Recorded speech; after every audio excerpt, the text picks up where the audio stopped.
3 o'clock in the morning.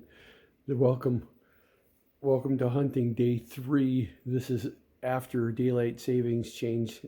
Daylight savings time, it changes back to normal, and now the sun comes up at 6:15 instead of 7:15. So I got to be up even earlier. I'm on automatic right now, guys, just getting into the woods, but it's supposed to be a glorious sunny day with a high in the 60s. Can't believe it, and the moon's out there. Let's go take a look.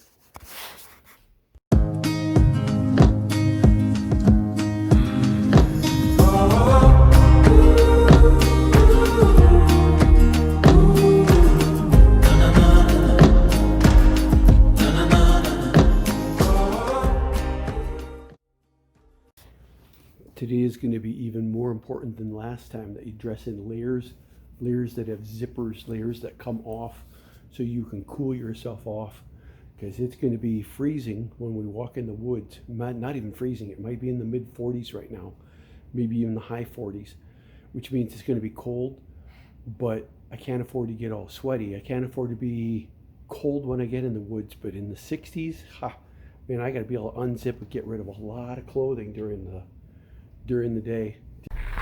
62 miles later, guys, here we are, Loudon State Forest Preserve, under a waning gibbous moon. I'm turning everything off and getting in. It's about 4:30, 4:23 in the morning. If I'm really lucky, I'm in my stand by 5. It's 6 o'clock and I'm in my stand ready to go. As far north as the trail goes in this case. That way is east. The deer could be coming down this way. The fields are off in the east, so that's where they're going to be coming from. Trying to be quiet for the next hour. Hey guys, it's about 7:30 in the morning. Haven't seen any deer yet, but I'm actually really optimistic. I'm set up so the wind is coming from the side of the tree, so it's coming from over there, which means the tree's not really acting like a windbreak for me today, but I'm looking for a good shot, which means all of this down here is downwind from me. Now the deer might be coming right from down there, and I'm completely upwind from them. That's not ideal, but starting right over there all the way to here, those are all good 30 meter shots that I can take that are crosswind. So the scent is going that way, which means I should be out of their scent range. And I get a couple of shots even up here. You can tell by looking at the trees, it's all different kinds of oak trees. So again, I'm in a complete forest of acorns. There's lots for the deer to be foraging around in. And I'm expecting them to come down like this, down this trail, all around inside here. So I'm actually still really optimistic about today. The sun's in the east right there. It's going to be going to the south. After a while, it should be really nice and warm, but it's like 50 degrees right now. I actually had to take 2 layers of clothing off, leave them down there, and bury them in leaves. Other than that, there's one thing I wanted to show you guys. Everybody wonders if you can make noise when you're out here. And the honest answer is, you can make noise. You just don't want to make noises that are not found in nature. So the idea of plastic clanging on a ladder, or the idea of twanging your bow as you're putting your arrow on your string, you want to try to avoid all of those sounds they carry. So when you're trying to take your arrow off, you don't just pull it off and hear the bow twang. Instead, you press. Did you hear that noise right there? You want to try to avoid that.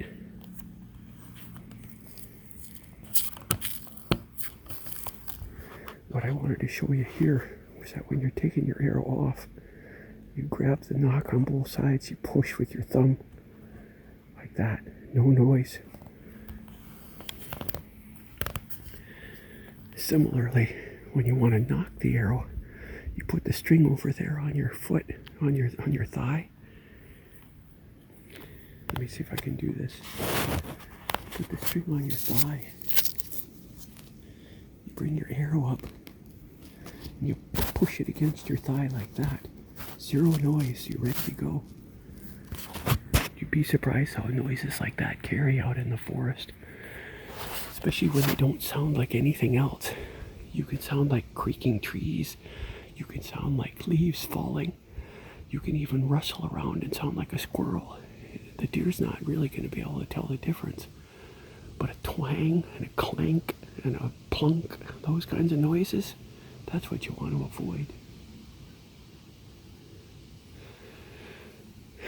Anyway, back to closing my eyes and listening for a little bit. Right now, your eyes are not necessarily your best friend. It's going to be your ears that are your best friend listening. One exciting thing about this location is that even behind me, there could be deer that are going to be creeping up.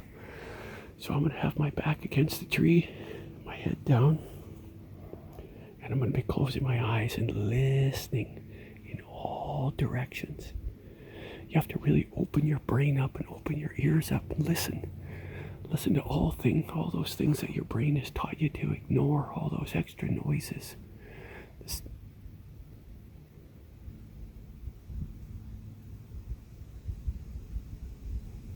Shh. There's a turkey out there again. They don't make very many noises. They don't make noise very often in the fall. So that was kind of rare. That was one of those little locator noises, like a hen that's just telling everybody where she is. Like a little sonar ping on a submarine. One ping only, and then everybody else has to figure out where she is. Anyway, your best friend are your ears today, listening in every direction, straining. Listening for the trucks in the distance, listening for the backing up beep, beep, beeps, listening for a cow off in the distance, whatever. You're training yourself to start listening to all those things that you've been ignoring.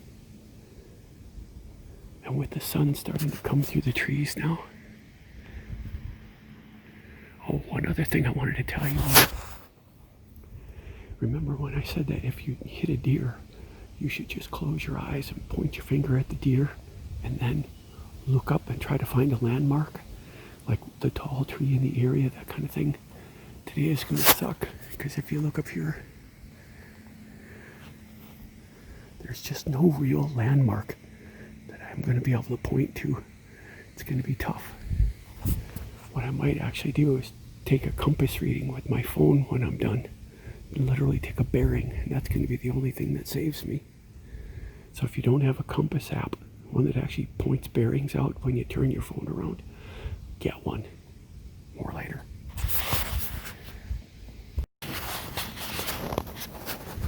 "8:30 in the morning. I wanted to show you guys another reason why I like to keep the sun to my south, the sun to my back, so that I'm always shooting to the east, to the north, and to the west. If you were a deer, if you were me, this is what you see. You see the sun shining on everything, to the east, to the north, to the south.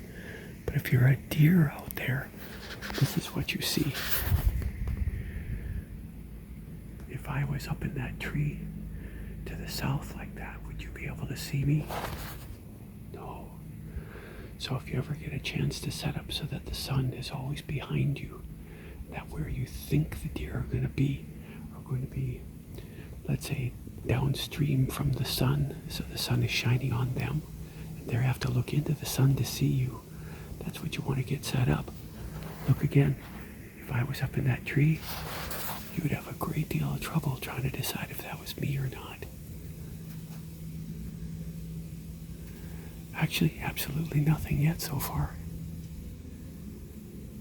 More later.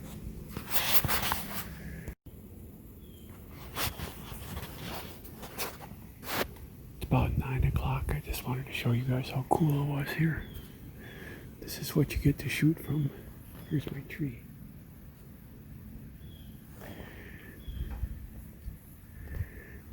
I'm about 10 feet up,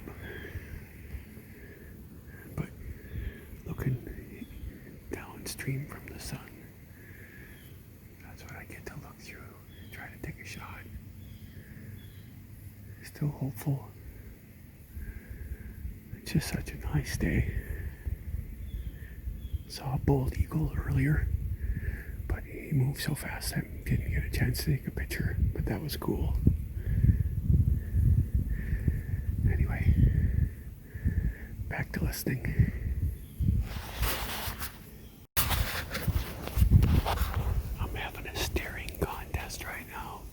One I know I won't win, so I may as well videotape it. But right out there in the bush, about 50 yards, right out there, there's something that's poking his head like this. And he's kind of shifting over like this. And he's not leaving, but he's not moving. He's waiting for me to do something so that he knows it's a human and I'm not doing it. Now I'm waiting for him to actually step out of all of that thicket because it's an impossible shot. It's one of those rare things where you pick it up out of your peripheral vision. Just dumb fucking luck.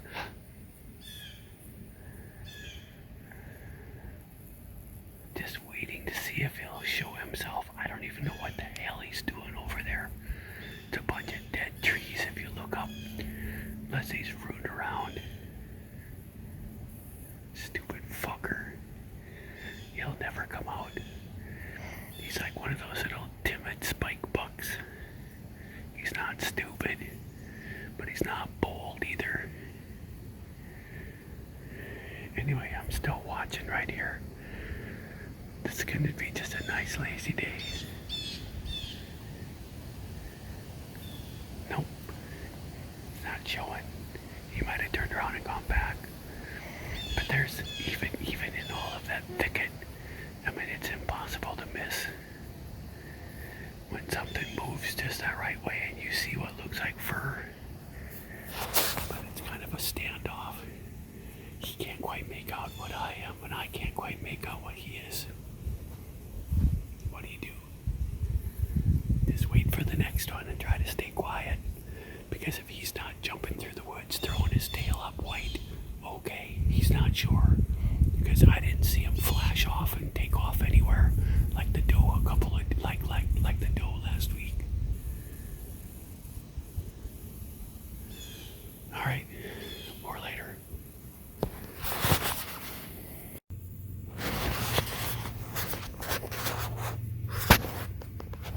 It's like 9:30, and I've been watching the trees and thinking that now I'm watching up there, and it looks like the wind is shifted. Now the wind is going from this way to that way instead of over that way.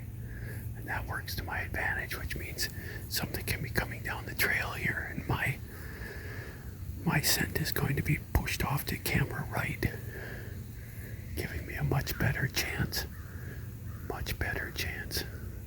I suspect the next 2 hours before noon are going to be potentially the critical ones for me. If there's any deer in the area, any big bucks, it's going to be in the next 2 hours. Fingers crossed.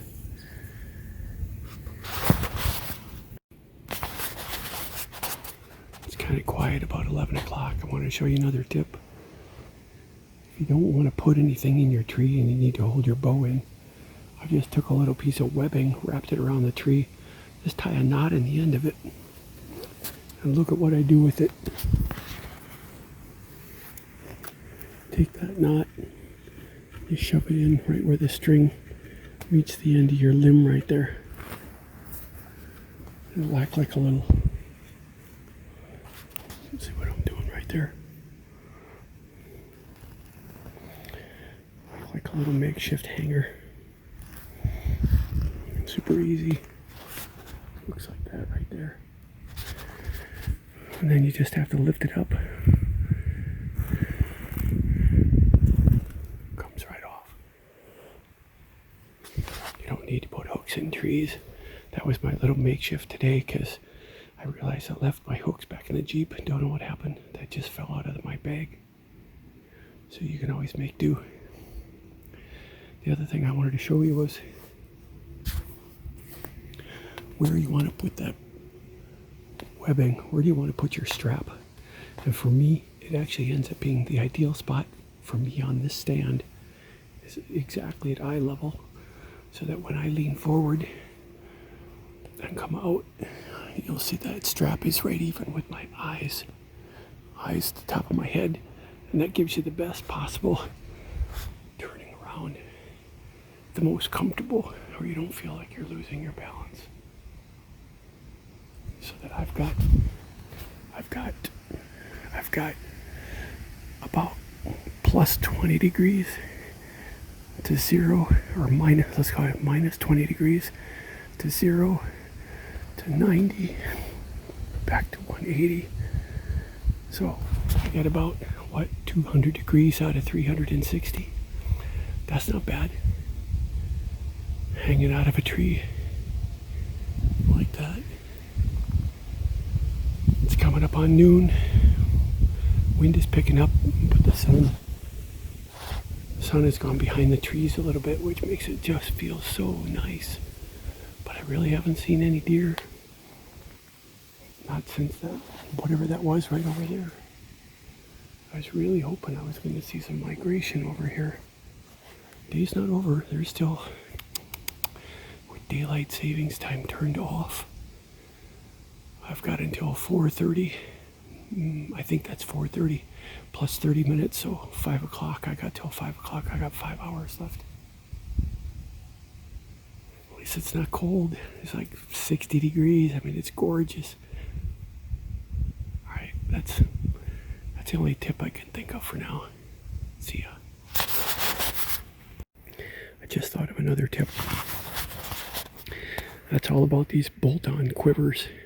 You see how the way this one works. You see that my arrows are way up inside. Which begs the question, when you're going to pull your first arrow to use, which one do you pull? Does it make a difference? Actually, guys, it kind of does. Pull the middle one out. You see the 3 here? You want to take the middle one because eventually you're going to be laying your bow on your thighs like this. And when you take one on the ends, then you end up with 2 arrows that are really close together, and eventually the fletchings are going to rub against each other when you're up in a tree. So you want to try to avoid that. So you pull the middle one out. That begs another question. Is there a right way and a wrong way to pull them? And the answer is, yeah. Don't just pull them straight out. If you pull them straight out, that head is going to whack against that plastic, and that's what you don't want. So what you do is you pull down, slide it down,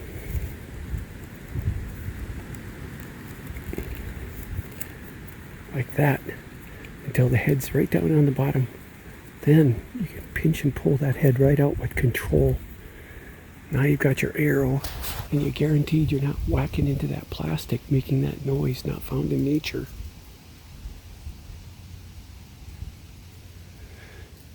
Alright, just got done peeing, just got done stretching, and just got done giving you guys 2 more lessons. About every 20 minutes, I stand up and actually practice. I do a full draw at 20 meters, which is that one over there. And I hold it, and I move my whole body over to this one that's about 15. I move it all the way over to that one that's 20 also, to 25. I go over to that one that's 30. There's one way off in the distance. It's got shadows on it now, that's 60.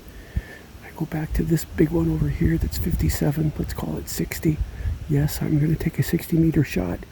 In this particular situation, I absolutely will take a 60-meter shot because there's a clear path all the way to the deer. It's worth to try.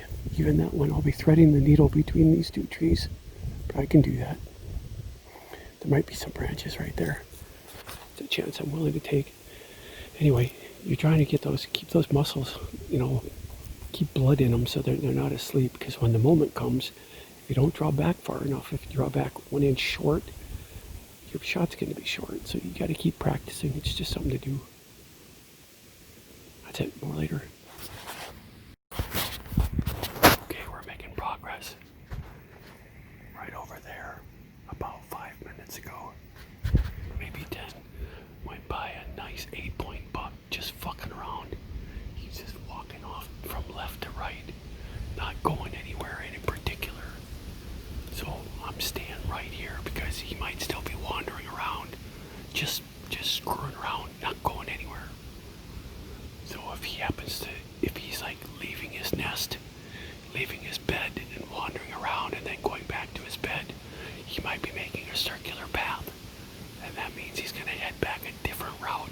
But basically he's going to be coming back from right to left, and he might be coming down right inside these woods. It was really something to see him out there because the sun just hit his antlers as he was going from left to right through the woods there. But it was it was a 70-meter shot that I couldn't take. There's just too much wood in the way. There's no way. It's just a throw. They'd be throwing away an arrow. If it was 60, if he had been near the 60, I would have taken a shot at him.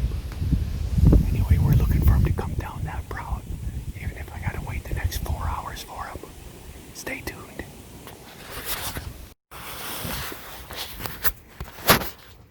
Okay, so it's been an hour since that 8-point buck went by.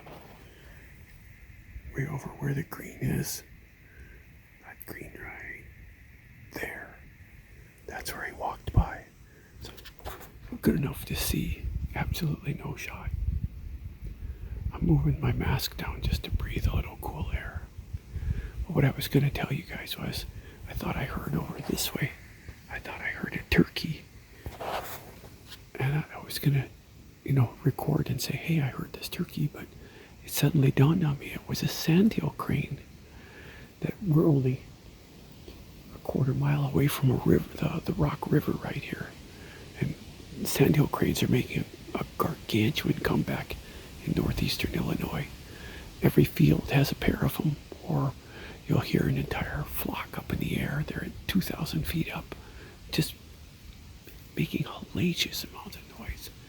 But there was one either flying over right now, right up there, or he's actually on the ground walking around somewhere.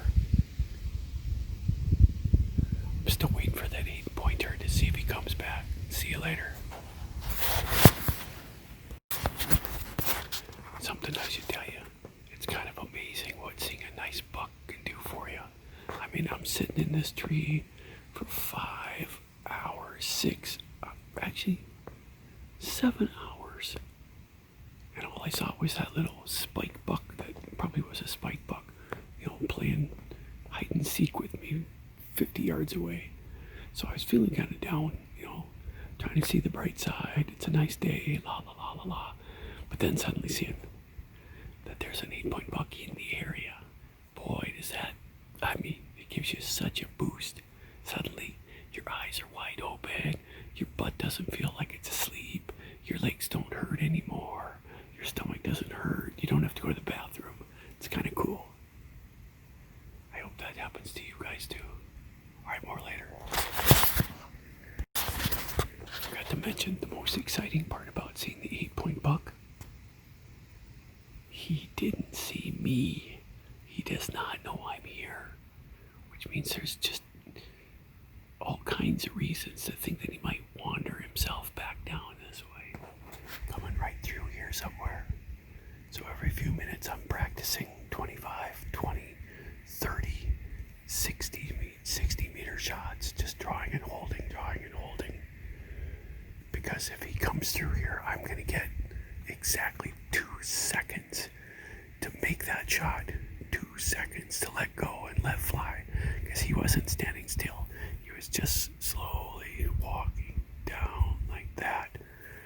Like he's kind of going somewhere. I'm not going to get him to stand still. I might try to bleat one time. This is the thing. When you're trying to make a deer call, you put your head down as far as you can. Make one little sound. That's it. The almost like you're belching and you want to be heard. Not a loud sound. And it doesn't matter how bad it comes out. It doesn't matter how stupid you say it, you sound and everything. Do not make another one. It doesn't matter. All you're trying to get him to do is listen. And if you don't give him anything else, you don't give him another bad call that he says, oh, that's a human. You made him curious. He might start wandering over towards you. Turkeys are very different. Man, if you don't absolutely nail that first call, they're gone. But deer, you can kind of fuck up that call the very first time. But do not make a second one. Nothing. Silence. All you want to do is get him to be alert. Huh? And see if you can get him curious enough to wander over this way. Alright, more later. 2 o'clock, and I've got a tough lesson. Today I made a mistake. The mistake is right behind me. Tell me if you can see it.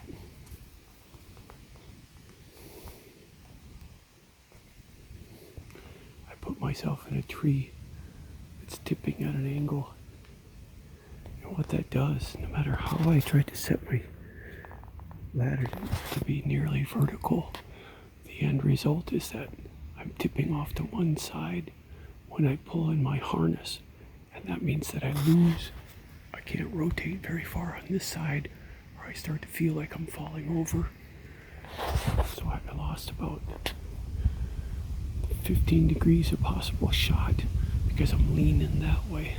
It's a bummer.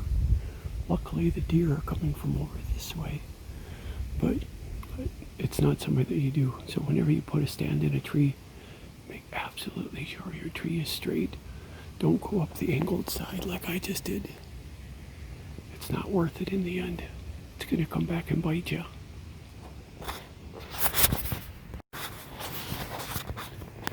Here's something you won't believe me, but let's say you needed to tell time, specifically how many hours before sundown. We got a tree up, we got the sun up there. We got the sun up there. We got the horizon down here. I don't know these woods, so I'm trying to figure out how far, how much time have I got left. This is something you can all try, and you're going to get a kick out of this. Hold on a second. Let me set my bow. You're going to use your hand. And here's how it works. You take your hand and you fold it out like that. Hold it out at arm's length. Put your hand together, squeeze it. The distance from way up here, the distance from the top of my thumb to the bottom of my hand, at arm's length, that ratio, that's 1 hour from the bottom to the top. So all you have to do is find the sun, put your thumb, the top of your thumb up there. That's 1 hour, 2 hours. This actually works. It doesn't matter what your body is, if you're tall, short, doesn't matter, because the ratio of the size of your palm to the length of your arm, bent like this, that ratio ends up being the same. Go give this a try. So if I were to try this right now, looking at the sun over here, I'd see 1 hour, 2 hours, 2. Got about 2.5 hours to sunset. What time is it? It's 2 o'clock. When does the sun set? 4:30. There you go. So give it a try. Hold your hand straight out. Bend your hand like this. From the top of the thumb to the bottom here. You can even measure in minutes, but you've only got 5 fingers, so each finger width is 12 minutes. So you can roughly split things in half, quarters, but you get 12 minutes a finger, 1 hour. So there's 2 o'clock to 3, 3 o'clock to 4, 4 to 4:30 on the horizon. 4:30 is when the sun's gonna set. I got 2.5 hours of daylight left. It's a little tip from your Uncle Mark. See ya. You hear the funniest things in the woods. There's a guy.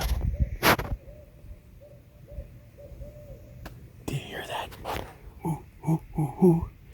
Now the guy's, okay, first the guy, he brought like, I don't know, a couple of 2x4s and he's banging them together like they're deer antlers. Like deer are stupid and can't tell the difference. So he's up there just going clack, clack, clack, clack, clack, clack, clack, clack, clack, clack. Like he's never watched a single YouTube video. There, now he's acting like a hoot owl. I got no fucking idea why he's calling like a hoot owl. I wonder if you guys can hear that. He's called 5 times in the last 5 minutes, so he's gonna have to call any second now.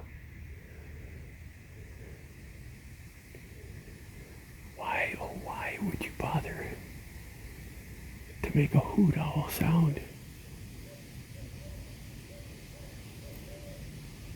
There he goes again. What the devil? I have no idea how you call a deer in with a hoot owl, but at least it makes me smile. What self-respecting hoot owl is going to be making noise at 2 o'clock in the afternoon? What the fuck? It's hard enough to get him to make noise at midnight. Let's see if he makes one more noise. Maybe he thinks he's a turkey. People are funny. The best thing you can do, guys, is don't call anything. Let all the other hunters that suck in the area, let them make all the goofy noises, because that's just going to scare the deer away from them and towards you. All you got to do is stay the shut up. It's starting to get a little darker. I'm realizing that as the daylight starts to fade, my opportunity to take a 60 meters. There he goes. My ability to take a 60-meter shot accurately is going to dwindle very, very quickly in the next hour. And the best shot I'm going to get is going to be 25 meters, 30 meters over there. Something's going to have to get that close, or I'm not going to be able to see well enough to put this little steel arrow on a dark deer hide in the fading light. That's not easy, guys. All right, more later. I'm just going to listen. I'm going to fall asleep to the lullaby of a 2 o'clock in the afternoon hoot owl.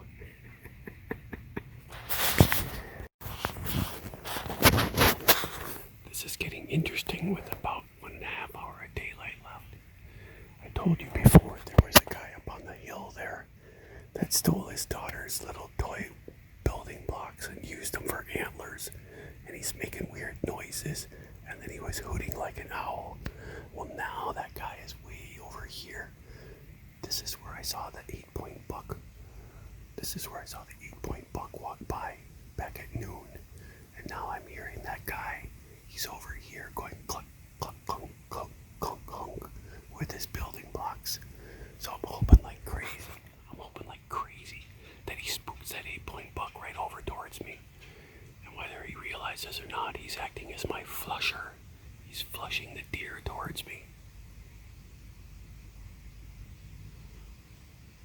Weirdness in the forest. Welcome to hunting on public land.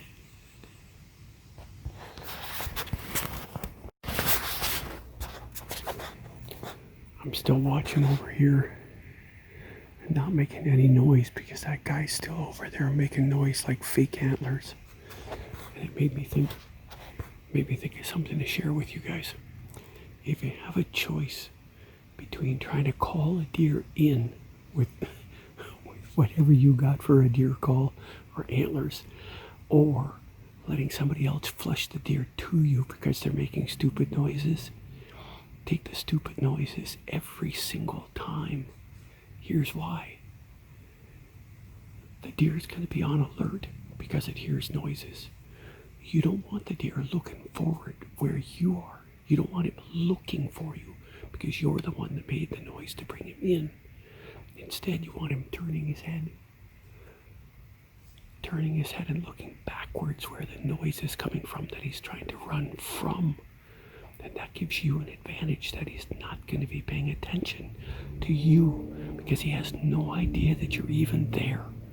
So given a choice, Always let someone flush the deer to you, spook the deer to you. Do not try to call the deer in. When you call the deer in, he's looking for you already. And he's looking for something that made the noise, and you don't want that. All right, more later. 3:15. Check and see. Got 1 hour daylight left. Want to see me check with my hand? Watch.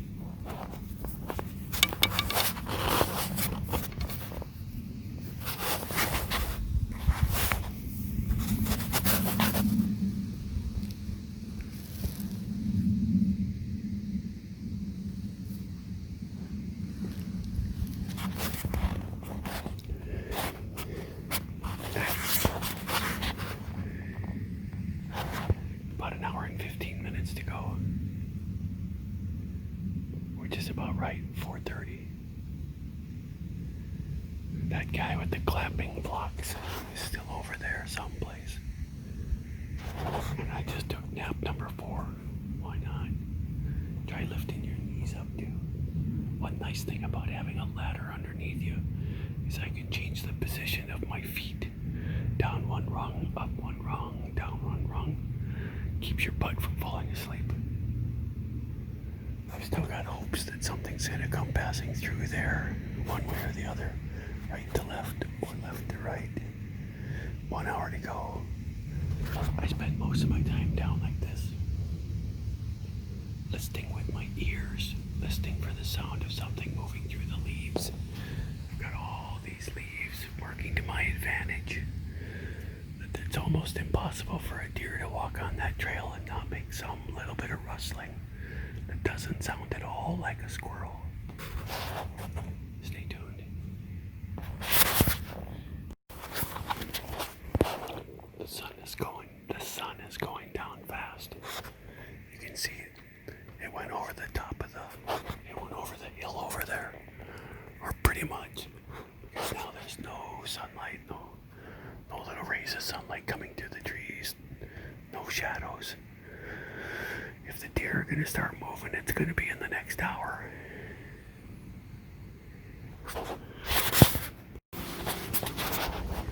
It's 3:30 and I have a tough decision to make. The 8-point buck that I saw was over there.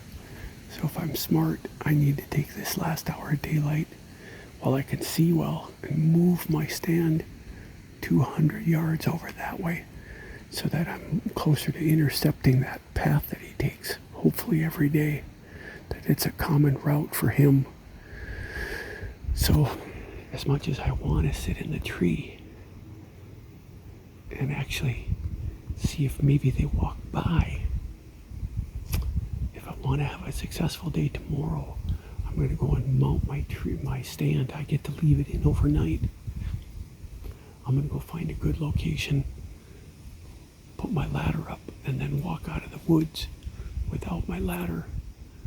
Find a hotel nearby. Worst case scenario, 12 miles away in Rochelle. Best case scenario, 4 miles away in Oregon. Bed down for the night and then get in here super early in the morning, like 4 a.m. instead of 5. Then I get to walk in quietly and climb up in a stand that's already in. Maybe I'll do better. So that's what I'm going to do. Isn't that just the way it goes? It's 4:45 p.m. I'm out of the woods. And just as I was getting ready to record, I nearly plowed into a little spike buck. Spike buck is one of those little guys, got 2 little things like this on his head. Doesn't even qualify as a rack of any kind. I scared him. He's all of 200 pounds. He barely got across the road in time. I tell you, there are days, that's what's on your mind. Anything to get a deer. But I put the stand up. Oh God, I should have recorded it. I took pictures. I'll just include the pictures in the video tonight when I put it together. I put the stand up about 200, almost 300 yards further down the trail where I think that 8-point buck was headed. that he's following another little ravine, a little ravine, and it merges with the trail right at that point. So I actually put up in a really small tree, like 12 inches across, not very tall either. It's going to be a test of my new stand. It's supposed to be able to handle 12 inches up to 22 inches. So we're going to prove it tomorrow. Anyway, it's in place, so all I have to do is walk quietly in. Don't have to carry as much equipment because the weather is supposed to be the same. It's supposed to be nice, so I don't have to carry the 2 extra pieces of clothing. And now I got to go find a place to stay in Oregon, Illinois. See you guys in a little bit. So I'm staying at the Pride of the Fox Steamboat Lodge, and I'm coming up on it quick here, and I just realized there's some kind of a figure up on the Fox River here, some big huge statue. No idea what it is. Got to go learn about that. This is what happens when you go hunting. Oh, there's a little paddle boat. So now I got to figure out how to get in here.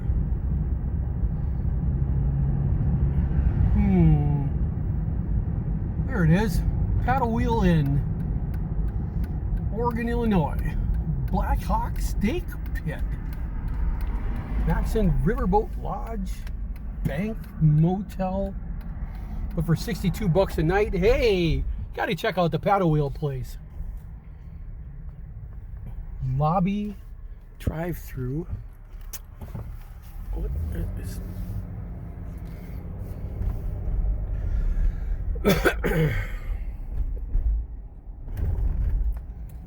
Black Hawk Steak Pit. Oh, looks like it's off to the side. Glad I grabbed something at McDonald's before I came. I guess I'm just pulling in here.